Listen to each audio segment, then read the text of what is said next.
enfim, chegamos na nossa última aula, onde nós vamos tentar demonstrar para vocês de quais formas podemos utilizar o OICA, ou para que serve o OICA. A gente, desde a nossa primeira aula, a gente já discutiu bastante acerca da necessidade de uma boa interpretação bíblica. Depois apresentamos o método devocional de estudo bíblico.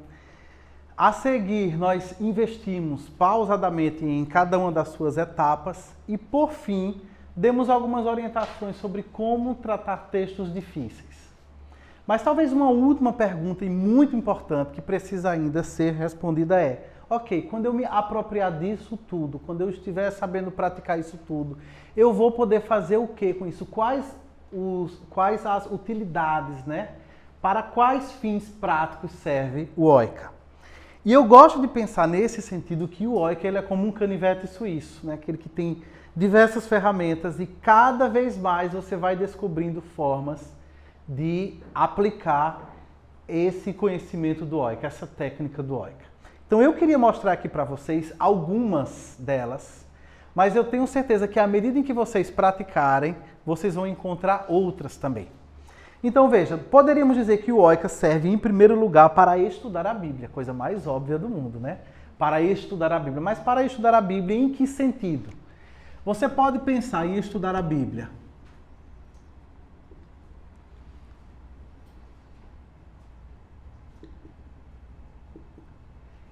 em termos de um parágrafo, que é o que nós temos feito até aqui, né? E nós temos ensinado que esse é um bom caminho para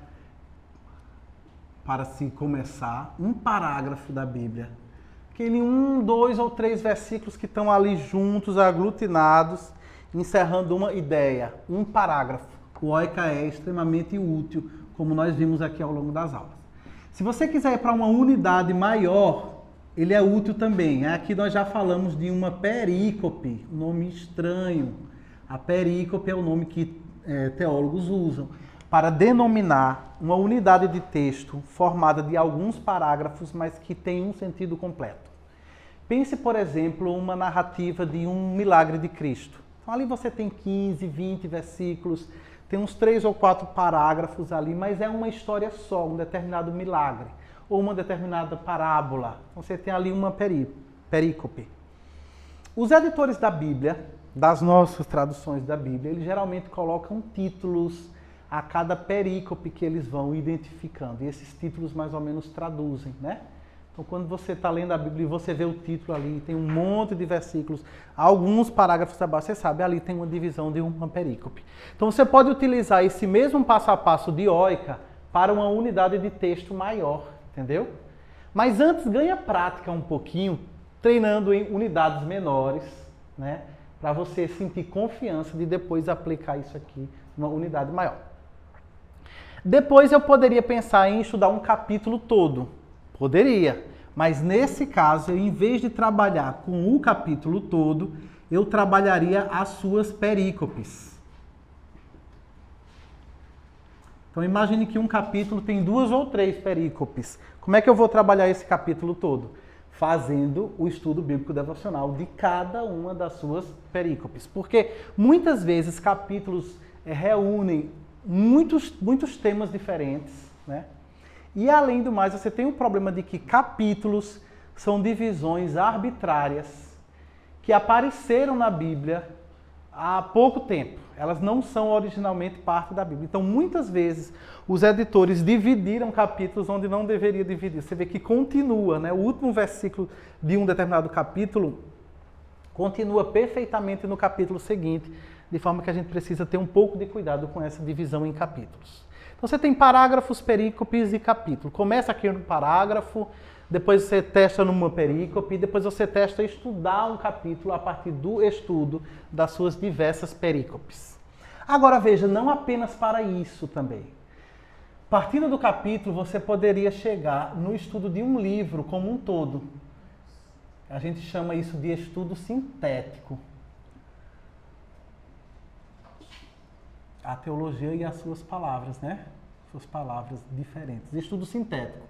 Quando você quer estudar um livro da Bíblia inteiro, Então você quer fazer um estudo sintético daquele texto, porque você quer descobrir qual a grande mensagem daquele livro. Se é uma carta de Paulo, qual é a grande mensagem? Qual é a ideia principal de Paulo nessa carta aqui que ele escreveu? Você vai fazer um estudo sintético. E como é que você vai fazer isso? Estudando os capítulos do livro a partir das suas perícopes. Desenvolvendo oica nas perícopes, para poder entender os capítulos, para depois você juntar todos eles, perceber quais são as principais divisões de um determinado livro da Bíblia, qual que são os grandes temas daquele livro, qual que é a sua ideia central. De repente você pode até encontrar um versículo que você considere como o versículo-chave daquele livro, o versículo que condensa muito bem a mensagem central daquele livro. Esse é o estudo sintético. Então ele é feito a partir do método devocional, quando você vai juntando as partes desse livro. É claro que com um livro grande da Bíblia, se torna um desafio imenso, né? De alguns anos, quem sabe. Mas se for um livro pequeno da Bíblia, não é tão difícil fazer, tá bom? Então se você um dia quiser ter a experiência de fazer um estudo sintético, escolha um livro pequeno da Bíblia para fazer isso. Além do mais, você pode também estudar um tema da Bíblia. Uma doutrina, por exemplo. Chama-se estudo temático. Imagina que você está querendo estudar o tema da hospitalidade. Será que a hospitalidade é um tema bíblico? Sim, com certeza, né? Então você precisa antes levantar os vários textos bíblicos que falam sobre esse tema. Use ferramentas, use Google, aplicativo de Bíblia, chave bíblica, concordância bíblica. Você vai levantar os diversos textos da Bíblia que falam sobre esse assunto. E para cada texto você vai desenvolver um oica. Depois, quando você juntar tudo isso, aí você pode sintetizar num quadro, né? O que é que a Bíblia como um todo fala sobre esse assunto. E você pode, inclusive, desenvolver aplicações para esse todo. À luz desse todo, quais as grandes aplicações que eu posso desenvolver? Além do tema, você também pode estudar um determinado personagem.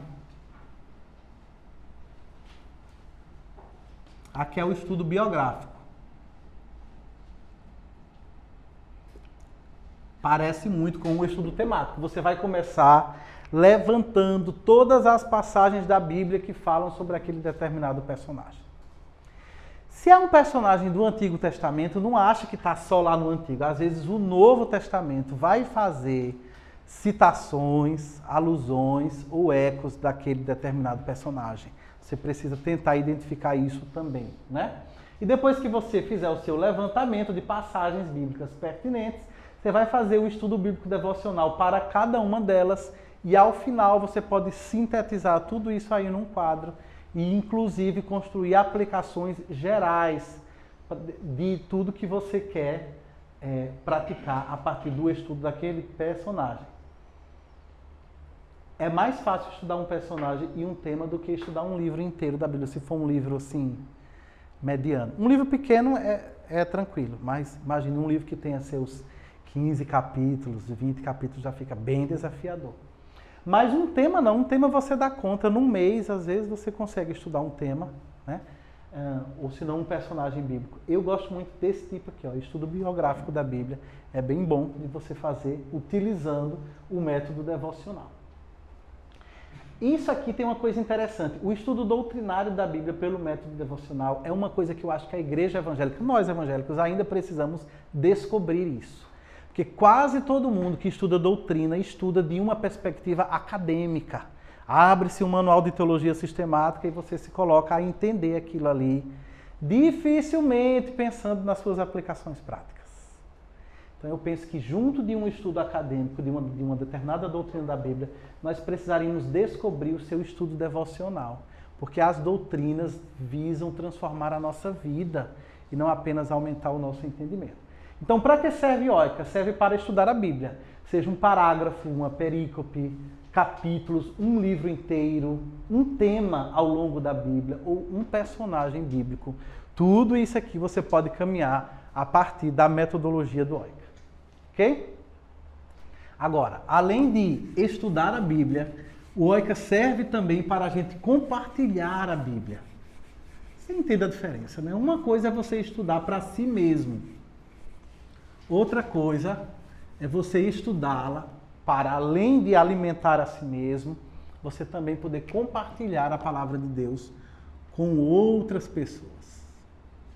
E aí muita gente diz assim, eu até gosto de estudar, mas para falar assim da Bíblia eu não sei falar não. Eu não sou bom de falar em público. E muitas vezes as pessoas pensam isso, que elas não são boas de falar em público, porque elas não têm uma sequência lógica que elas possam usar para estruturar a sua fala. Nesse sentido é que a gente é levado a entender que o OICA, ele é uma estrutura lógica que é muito boa, não apenas para você estudar a Bíblia, mas também para você falar do texto bíblico.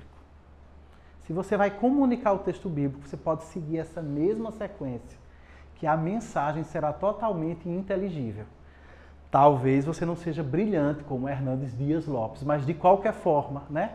Se você faz algumas observações ao texto, destaca a sua mensagem central, correlaciona com outro texto da Bíblia e oferece algumas aplicações, todo mundo vai entender o que você quis ali dizer e você vai ter um roteiro seguro para você não se perder, para você não ficar falando do texto bíblico de forma aleatória.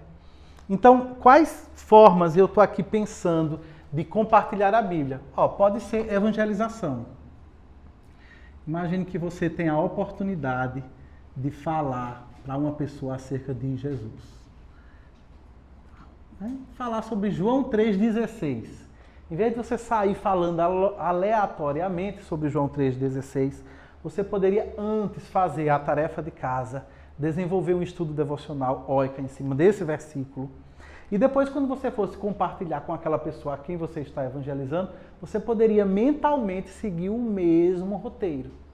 Fazer algumas observações, ler o texto, fazer algumas observações, dizer qual é a grande mensagem desse versículo, mostrar como outras partes da Bíblia convergem com ele e propor uma ou duas aplicações.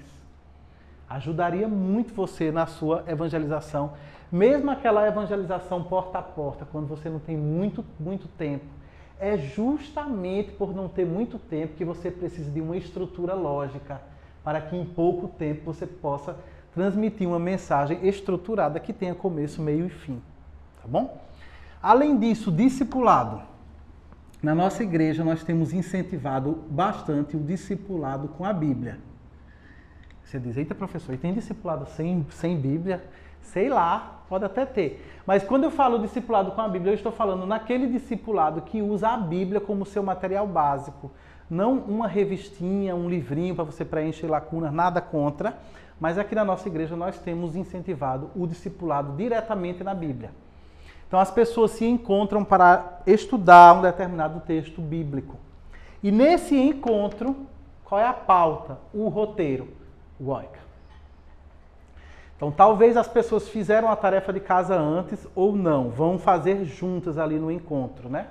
Elas podem começar lendo o texto bíblico, fazendo algumas observações, identificando a mensagem central, correlacionando com outros textos da Bíblia e levantando as possíveis aplicações. Então, isso é muito mais útil do que um discipulado com revistinha, porque a pessoa está aprendendo o conteúdo daquele encontro, mas automaticamente ele está aprendendo também como interpretar a Bíblia. Tem aqui no Brasil um modelo de discipulado muito sério, que usa um material impresso de 3 anos, que dura 3 anos o discipulado. É bem longo, né? Completaço. Mas eu acho que tem essa falha. Ao final de 3 anos você vai ter lido muita coisa, preenchido muita lacuna, marcado V e F para muita perguntinha, mas talvez isso ainda está na estaca zero de como interpretar a Bíblia, de como ler a Bíblia com proveito. Então, discipulando com a Bíblia, você está ensinando o conteúdo, qualquer que seja esse conteúdo bíblico, mas automaticamente você está ensinando a pessoa a encontrar-se com Deus a partir da leitura da palavra. Uma outra coisa, aconselhamento.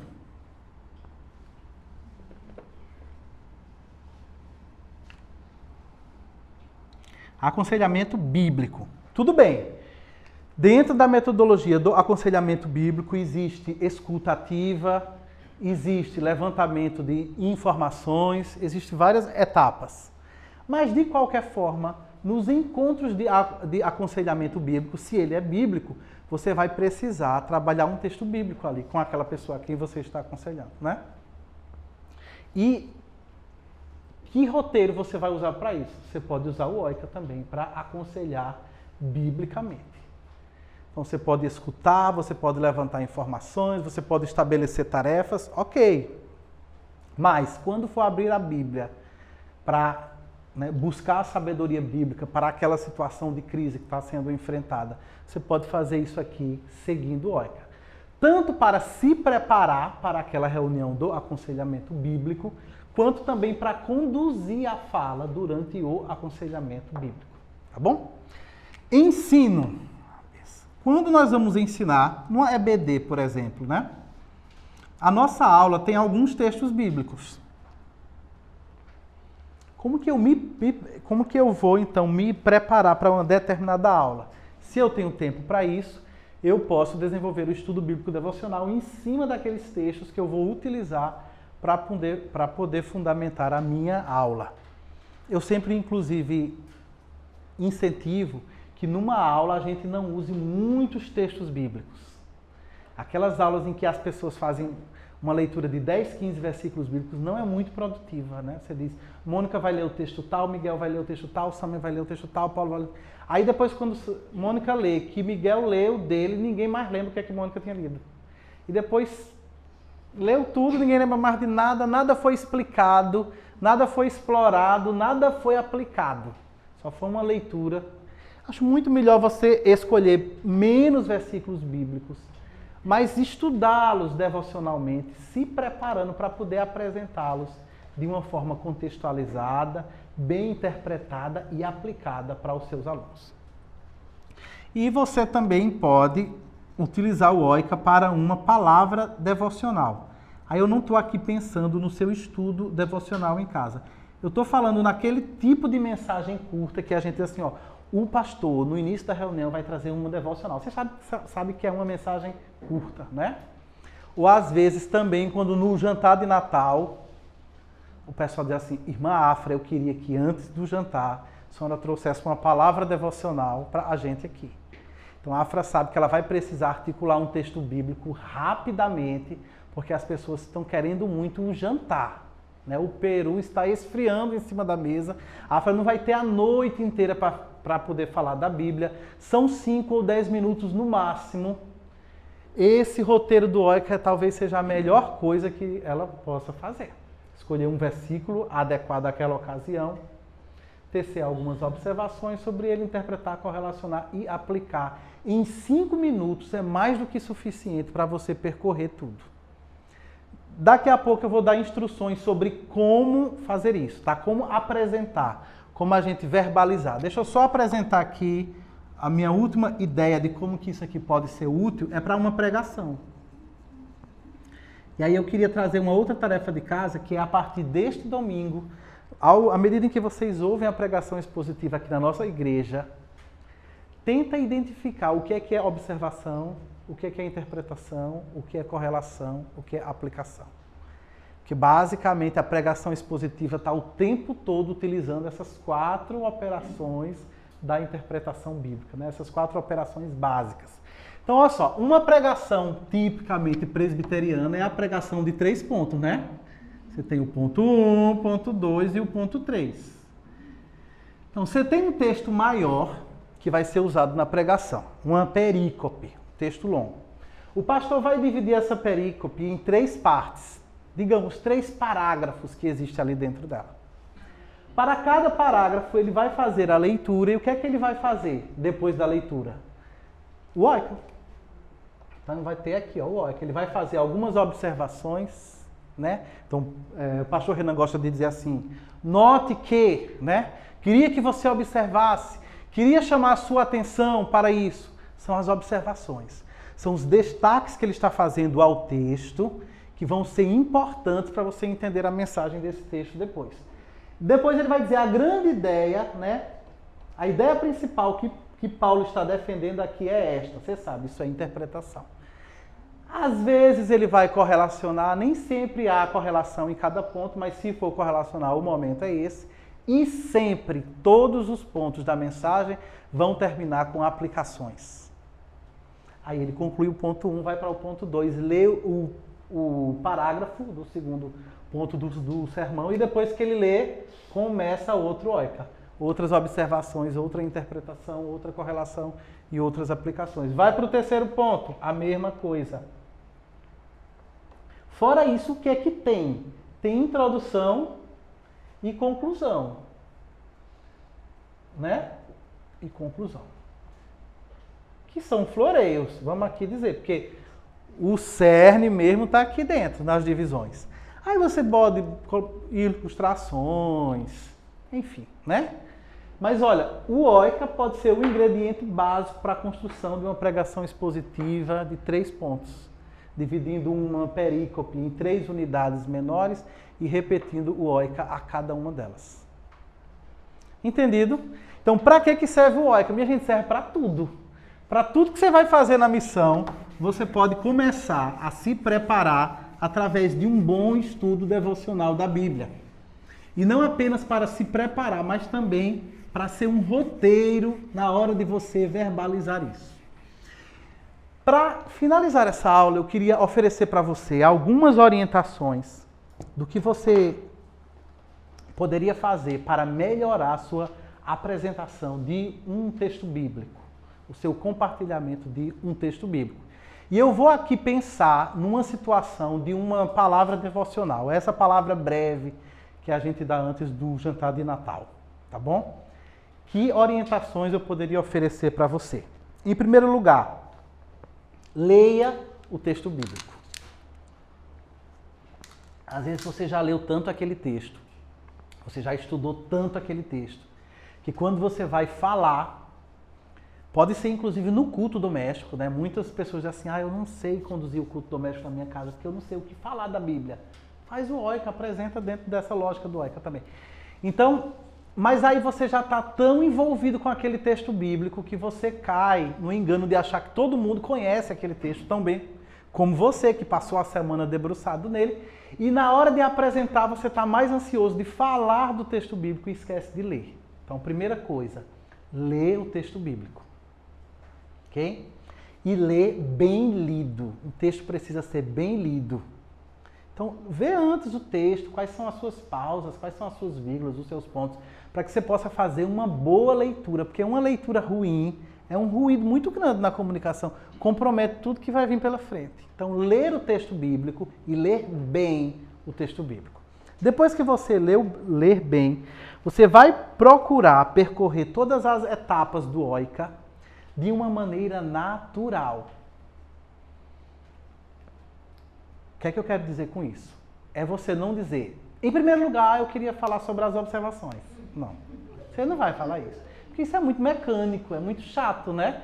Isso é a estrutura que você usou para se preparar. Mas agora que você vai falar do texto bíblico, agora que você vai compartilhar, você vai falar de uma forma natural. Ou seja, se você está nas observações, você poderia dizer, queria chamar sua atenção para isso, queria que você observasse aquilo, gostaria de destacar isso aqui, né? Então você vai transmitir as suas observações sem dizer, gente, agora eu estou na primeira etapa da observação, né? Da mesma forma, você vai para outra etapa, interpretação. Você não vai dizer, gente, agora ponto 2, interpretação. Não, não fala disso. À luz das observações que foram feitas, a grande ideia desse texto, obviamente, é que, né? A grande mensagem desse texto é esta. Na correlação, mesma coisa, você vai dizer, concordam com esta ideia o apóstolo Paulo, quando ele escreveu isso e aquilo outro, tanto quanto o profeta Isaías, séculos antes, quando escreveu isso e aquilo outro. Então você tem como ir caminhando de uma etapa para outra de uma forma natural, sem estar dizendo ponto 1, ponto 2, ponto 3, que isso seria muito chato e muito mecânico. Ok, voltando agora então para as nossas observações. Em casa, você fez muitas observações ao texto bíblico, você fez muitas perguntas ao texto bíblico, mas na hora de você apresentar, não vai ter condição de você levar todas elas, né? Você precisa selecionar as suas melhores. Quais são as minhas melhores observações? são aquelas que mais contribuem para apoiar a ideia central que vai ser anunciada no momento seguinte. Então, de todas as observações que você fez, eu sugiro que você selecione a melhor sobre contexto e a melhor sobre o texto. Basta levar 2 observações, uma de contexto e outra de texto. Uma em que você vai analisar o contexto no qual a passagem está inserida e outra na qual você vai analisar detalhes desse texto que você escolheu para, a partir dele, desenvolver a sua meditação. Eu queria levar uma terceira. Escolha uma de texto. Então vai ficar uma de contexto, mais 2 detalhes do texto. Tá suficiente. Não leve mais do que 3 observações. Ficaria cansativo também. Quando você chegar na mensagem central, que é a segunda etapa, você precisa destacar isso bem claramente. Faz uma pausa, né? Respira e fala, gente, à luz de tudo isso que eu disse, a mensagem central é, ou a ideia principal, ou o argumento primordial é este. Por que eu digo que a gente precisa destacar bem a mensagem central? Porque se a gente não destacar bem, vai parecer para quem está ouvindo que é mais uma observação que está sendo feita. Tá? Então, destaca bem essa mensagem central. Ela é uma segunda etapa muito importante. No momento da correlação, não adianta você simplesmente citar as referências bíblicas. Né? Você vai dizer, olha, isso tem tudo a ver com o que está lá em Efésios, capítulo 2, versículo 1, e Salmo 67, versículo 5. A pessoa não faz ideia do que seja. Você faz, você leu, você sabe o que... Mas para quem está ouvindo, não vai funcionar. Então, de repente, é melhor escolher uma correlação só, a melhor delas, e fazer uma boa leitura dela, sem explicá-la. Porque a correlação ela é autoexplicativa no contexto do estudo devocional. Se você tem habilidade, você pode citar uma passagem bíblica de forma indireta. Mas isso é mais difícil, é melhor ler, né? Escolhe um versículo e lê esse versículo bíblico. E nas aplicações, você vai precisar adaptar aquelas aplicações que eram bem personalizadas para você e agora você precisa inserir o seu público-alvo. Então, à luz de tudo quanto nós aprendemos nesse texto, eu acho que ele nos ensina que nós devemos crer, que nós devemos confiar, que nós devemos praticar isso. Então, inclui outras pessoas, não deixa a coisa restrita às suas situações concretas. Tenta, quem sabe, elencar outras possíveis situações para que as pessoas se vejam encaixadas nela. Ok? Essas são algumas orientações como que você vai trabalhar o conteúdo que você vai apresentar. Deixa eu dar agora umas outras orientações sobre forma, tá? Conteúdo é importante, mas a forma que a gente apresenta as coisas também é muito importante. A primeira dica para você melhorar a sua forma de você apresentar é elabore um esboço, um roteiro com tópicos para que você tenha ali ao seu alcance, de forma que você não seja tentado a ler tudo que você escreveu. Por melhor que tenha sido o seu estudo devocional, se você, na hora de apresentar, for inventar de ler, comprometeu muita coisa. Porque é chato ouvir uma pessoa lendo uma coisa, né? A gente, quando está diante de um orador, a gente quer que ele se envolva conosco, que ele faça contato visual e que ele seja espontâneo naquilo que ele está dizendo. Se ele for ficar o tempo todo lendo, no primeiro minuto a sua cabeça divaga, vai lá em Nárnia, roda 3 vezes, né? E quando você volta já tem acabado. Então não leve o seu material inteiro para ler, faça um esboço, um roteiro que você possa seguir. Agora, veja onde é que você vai botar esse bendito roteiro. Pode ser um papel pequenininho assim, ou até menor. Aí você bota lá na Bíblia, dentro da Bíblia, né? Onde você vai ler. Acha um lugar para botar. Não, porque às vezes o pessoal leva o roteiro e fica na mão. A mão tá tremendo na hora, né? Isso é um ruído terrível. Todo mundo vai ficar vendo aquele papel tremulando na sua mão e esquecendo o que é mais importante, que é o contexto. Além disso, muito importante quando a gente está apresentando, a gente lembrar de respirar, né? De sorrir e de fazer as pausas que a comunicação requer. Eu já vi muita gente apresentando estudos devocionais brilhantes, mas apresentou num fôlego só, nem respirou. Quer dizer, apresentou em apneia total, né? E isso deixou todo mundo aflito. À medida em que a pessoa apresentava, nem respirava. Então respira, né? Sorri. A gente tinha um maestro num coral que eu fiz parte já faz um tempo, quando estávamos todos lá, antes da gente começar a cantar, ele estando de costas, né, para o público, só nós que o vimos, ele fazia assim, agora sorriem, né? E ali a gente lembrava de sorrir, de desarmar um pouco a nossa atenção. Então, da mesma forma, você, quando for apresentar, lembra de respirar, lembra de sorrir, lembra de fazer as pausas que uma comunicação, né, requer, tá bom?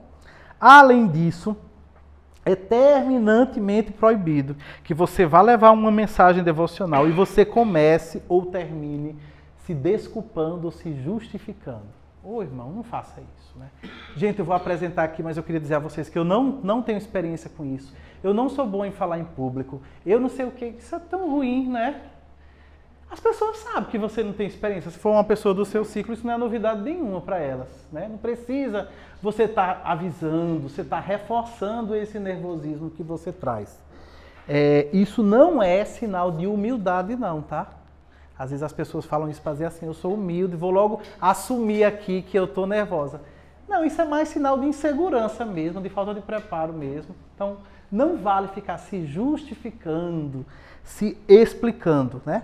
A melhor coisa é a gente encarar o risco da missão, porque toda missão tem muito risco, e encarar esse risco na dependência do Espírito Santo.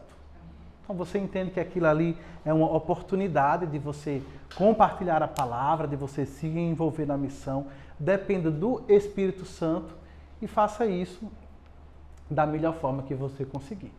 Não precisa ser brilhante. Quem convidou você sabe que você não é Hernandes Dias Alves, sabe que você é desse jeitinho que você é, né? Que você tem condições de, dentro das suas limitações, mesmo dentro da sua inexperiência, levar ali a mensagem de Deus. E isso vai ser muito mais facilitado se você seguir as etapas lógicas do OICA, tá bom? Então eu espero que ao longo dessas aulas vocês tenham entendido a importância da gente meditar na Bíblia, da gente ter uma leitura proveitosa da Palavra de Deus, que vocês tenham entendido como esse método ele existe para facilitar, ele não existe para engessar o nosso estudo, ele existe para facilitar. Então, quando a gente começa a praticar, a gente vai ficar muito preso à folhinha, né? A essas orientações que a gente tem aí na folhinha. Mas à medida em que você pratica, você vai internalizando e você vai esquecendo a folhinha. Vai ter um dia que você não vai nem saber mais onde anda a sua folhinha.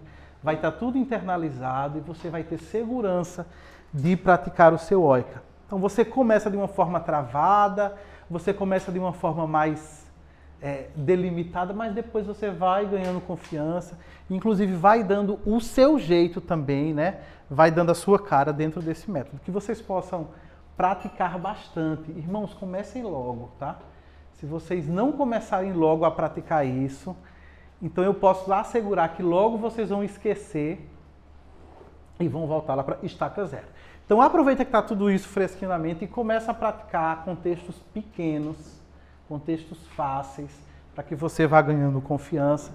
E o meu desejo é que isso sirva para que vocês sejam mais parecidos com Cristo. Que vocês sejam melhores discípulos de Cristo, mais conhecedores da palavra, mas sobretudo mais praticantes da palavra.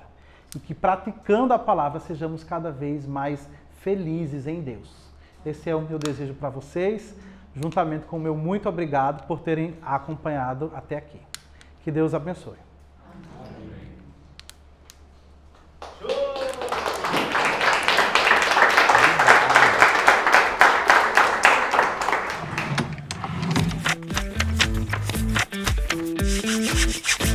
Amém.